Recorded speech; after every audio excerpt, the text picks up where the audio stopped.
If you're like me, chances are you've done a lot of research on Reddit when you're making a big decision. And if you're considering a move to Cypress, I would bet you've dug through those Reddit threads.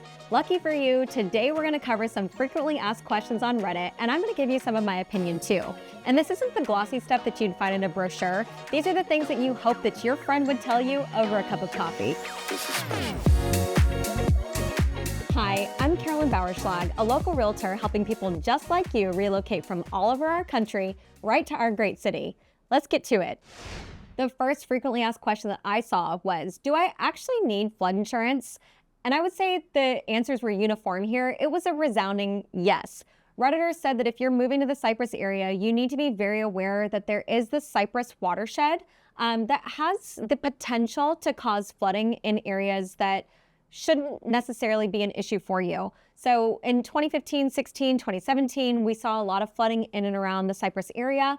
And I would say people that thought they were going to be okay and maybe forewent having optional flood insurance regretted it. So I would say uniformly, people said, even if you don't think you need it, please make sure to get yourself a flood insurance policy. Now, of course, the question that goes along with that is how much does that cost? If you are buying an optional flood policy, and that would be for a home that's in Zone X or a low-risk area, or the 500-year floodplain, which is a 0.2% chance that the home would flood, that policy is going to be called optional. An optional flood insurance with FEMA is just under $1,000 for the year in 2025. That still is kind of expensive. You can find private flood insurers give you a slightly less expensive option and maybe even better coverage. I just got a policy myself for about $600 for a home through a private flood insurer. Not that many homes are going to be in zone, the AE zone or the 1% risk that you would flood every year. But if it is mandatory flood insurance, that is going to cost you a few $1,000s. So either way, whether or not you think you're at risk, Redditors agree, carry flood insurance. The second frequently asked question that I saw was, is traffic really that bad? And I would say uniformly across the board, everybody said yes. Now, Redditors were quick to point out that not everything is as bad all the time, right? So 290, they agreed, was mostly backed up during rush hour. 290 is a wide interstate at this point. They did a ton of work at the connection of 99 and 290 to really widen and improve traffic flow around that area. But I would say that Redditors uniformly agreed that anywhere on Barker Cypress or Fry Road in or around 290, no matter the time of day, was a mess. Now, something for you to know that you might not be aware of unless you're a local is that, like, when you look at Barker Cypress or Fry Road on a map, it doesn't really look like it's that far from anything. But when you are sitting in that car and you are hitting a stoplight like every 2 minutes, it makes you feel like you're just doing like a dirge, like down the road, right? So the traffic on Barker Cypress and on Fry Road is significant. So if you're considering kind of egress, ingress for like where you need to go, do be careful of that so that you don't add on accident 15-ish minutes to your commute. And the third frequently asked question that I saw was some variation of, are people nice? And this was funny to me, right? Because I don't really think about it all the time, but Houston gets a ton of out-of-staters. I'm a Houston native, so when I think about are people nice, I'm like, we're Texan, of course we're nice. Like, people would give you their shirt off their back, right? So when you move to Texas, you're going to experience that Southern hospitality. If you move in, someone's probably going to be on your doorstep within a couple of hours, if not the next day, kind of offering you anything that they could lend. They want to know their friends, they want to know their neighbors. And I would say that in general, people report that they generally felt included, or at least warmly greeted by people when they moved to Cypress, Texas. Now, that's of course not uniformly true. You're always going to find a grumpy Gus. But I would say people are nice in Cypress and in Houston unless you're on the road. That's its own issue. Driving is a competitive sport here in Houston. Be very, very careful on the road. Whatever Southern hospitality there was, like in person, does not exist in the car. The fourth frequently asked question that I saw on Reddit was, is Cypress walkable? And I would say most people said it depends, right? So we had questions that were being asked from people from the Carolinas, from Utah, from Colorado, really wanting to know, can I go outside and can I walk around?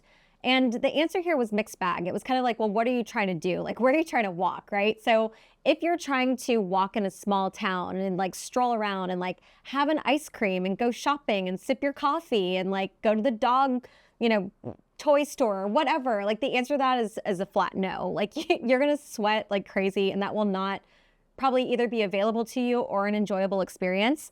Kind of like Cypress doesn't really have a small town. They have like a central shopping area, and that's the town lake shopping area. But it's not the small town feel, like where you can park your car and just have a friendly stroll and like go sit on a patio and have a cocktail and then go to a bookstore. But if you are wanting to walk like for exercise, Cypress has wonderful walking trails, right? So in Bridgeland, in Town Lake, in Fairfield, and all of these master plan communities, Cypress Creek Lakes, villages of Cypress Creek, like all of these neighborhoods have beautiful walking trails that are manicured. They're interconnected. You can get on your bicycle, you can take your dog, you can push a baby stroller, and be totally safe doing so. So mixed bag answer on that one. Do be mindful of the fact that it is Houston. It's going to be really probably very uncomfortable at least 4 or 5 months of the year to walk outside. One thing I wish Cypress had, and we just don't, is any kind of like artsy kind of village. So like if you're looking for wine bars next to a brewery, next to art studios, next to galleries, next to museums, you really do need to go into town to find that. So that's going to be in the arts districts and the museum districts for Houston, or it's going to be in Montrose. So very much central into downtown. It's not that we don't have it. You're just not going to have it in these smaller places. Like if you're thinking of cute spots like Asheville, that's not us. You will be able to have access to it, but it is going to be a get in the car situation to get there.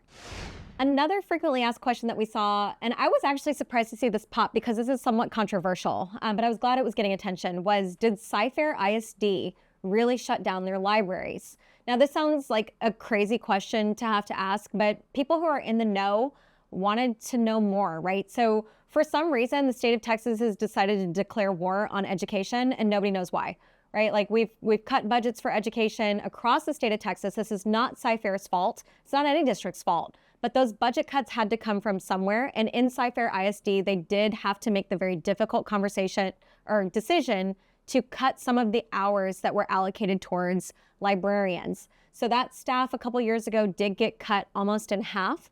Now the libraries didn't get stripped. That did happen in HISD, where they straight up pulled books out of schools and like replaced them with computer labs, which is heartbreaking.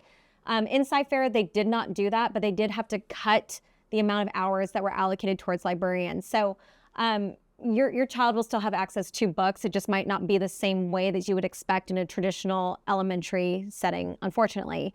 My fervent hope is that we return to some state of normal. My parents were educators their entire careers. I can't imagine why you wouldn't want libraries to be back in schools. My hope is that we go back to some sort of normal in a few years, but for now, there are still libraries. They're just not as open as frequently as they used to be in the schools.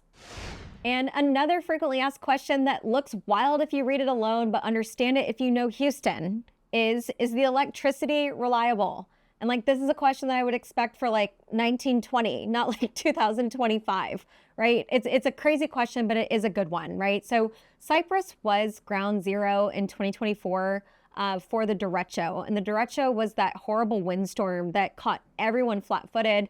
I accidentally drove through it. Didn't know I was risking my life at the time to go to a baseball game, but it was a crazy storm, and it literally in Cypress bent these high tension power lines in half. And Cypress was out of power for days. I don't think it was a week, but they were out of power. And that was a crazy storm. And then the barrel came through. It was a hurricane that came through like 3 months later, and it knocked a ton of people off the grid. Now, the fault of this is not Cypress. I would lay the blame at CenterPoint Energy's feet. CenterPoint is the energy kind of provider. Like they're not the retail end of it, but they are the provider who's responsible for the infrastructure. And they privatized many years ago. And instead of doing what they should do, which is invest in infrastructure for a giant city, they kind of lined their own pockets. They paid out sweetheart deals. They bonused themselves, which is egregious, honestly. So is electricity reliable? Sounds like a crazy question, most especially for the energy capital of the United States, but here we are asking it. So what needs to happen, and I don't know will happen, is that a lot of these major power lines need to go underground. That's going to cost billions with a B, and it needs to be done over a long period of time, and that would require CenterPoint to perhaps not like bankroll themselves. So what a lot of people looked to is to say, I think I might want a generator, but we would caution people from just installing generators. They're extremely loud. They have to cycle or run at least once a month, and they do come with their own service contracts. Like you can't plop a permanent generator in your yard and just like leave it there. It won't work when you need it to. So yes, it's like $9,000 or $10,000 to install, but you need service contracts on those all the time. The reality is that when these power outages happen, they happen in a big way, but I would say arguably they don't happen all that frequently. 2024 was just super unfortunate. Some Redditors did point out that if you are deeply concerned about this or like particularly sensitive or like really can't go down without power, one thing that you can do is look to be close to a hospital. The hospital grids historically do not lose power. They're designed to really keep going. So if you share a power grid with a hospital, you should be good to go. And speaking of hospitals, the 7th most common question that I saw on Reddit is, are there good hospitals here? And the answer is yes. If you're moving to Cypress and you need there to be a decent hospital system in or around your home, you have 2 fabulous options from 2 highly reputable brands here in Houston. There's a campus for Methodist, and there's also a campus for Memorial Hermann in and along that 290 corridor. The Methodist location opened up just a couple years ago, and that really was a big deal. Now, there are plenty of, I would say, regional hospitals in and around the Cypress area. You're not going to be without care if you need it. Like an ambulance ride is not going to be a 30-minute drive. But if that is a concern for you when you're calculating your move, rest assured that there are fabulous healthcare options out in Cypress. And an 8th frequently asked question that I saw on Reddit was, is childcare accessible? And what a great question. And I feel like this is where Reddit really shines, right? Because everyone can provide their own experience and really show you like the wide variety of options that are available in Cypress, Texas. So childcare is wide and varied. Not everybody needs full-time care, and not everybody can only do a Mother's Day Out program. But if you're in either camp, there are so many options that are available to you. They have things like Primrose, they have Goddard, they have KinderCare, all of the kind of like staid brands that you would expect, where it's not just daycare per se, but it is curriculum based. So if you are having to drop your little one off for full-time care, you know that they're not just running amok, they are getting an education. And then there are also tons of Mother's Day Out programs. These are often run through churches where you might be able to go like Tuesday, Wednesday, Thursday, and get like 4 or 5 hours per day, right? So those options I would say are going to be for full-time care in the neighborhood of $1,300 a month. If you're looking at Mother's Day Out programs that are those 3 days a week part-time, like 15 hours a week maybe, was commonly seeing like $300-ish per month for those programs. Now, most Redditors did agree that these options were readily available in I would say either smaller towns or in like central Houston, where there maybe aren't as many daycare centers or where we're not quite as so heavily family focused. Redditors said that you would have to get on waiting lists for like 6 to 9 months. I would say in general, just due to the amount of choice that you have in the area, if you called 4 or 5, 1 or 2 are probably going to have vacancies same day. If they don't have a vacancy, you might only have to wait a month or 2 in order for your child to gain access. So not so bad if you're looking for childcare options out here. And a 9th frequently asked question that I saw was, where do you grocery shop? And anyone who knows me knows that H-E-B is the place to go. In Cypress, you have 4 great options. The newest one just opened up right in the middle of Bridgeland. There's another one on the 290 corridor that really services Fairfield. It also is like super accessible to like Longwood and Lakewood and Coles Crossing on the north side of 290. And then there's 2 other locations as well. So like anywhere you need to go, you can get to an H-E-B pretty quickly. And if you are not used to H-E-B or don't want to try it yet, of course, we also have the other options like plenty of Kroger's. There are some Randalls out here. And if you needed a Costco, we have that. And there's also a Sam's Club on 290 as well. Locals will tell you everything that you need to know, and Redditors don't hold back. I'm here to answer any questions that you have that you need to fill in the gap. If you're thinking about moving to the Cypress or West Houston area, I would love to be your realtor. Check the description below to see the best way to connect. And if you found value in what you've watched today, make sure to click the link below and subscribe, because we put content like this out every single week. See you soon.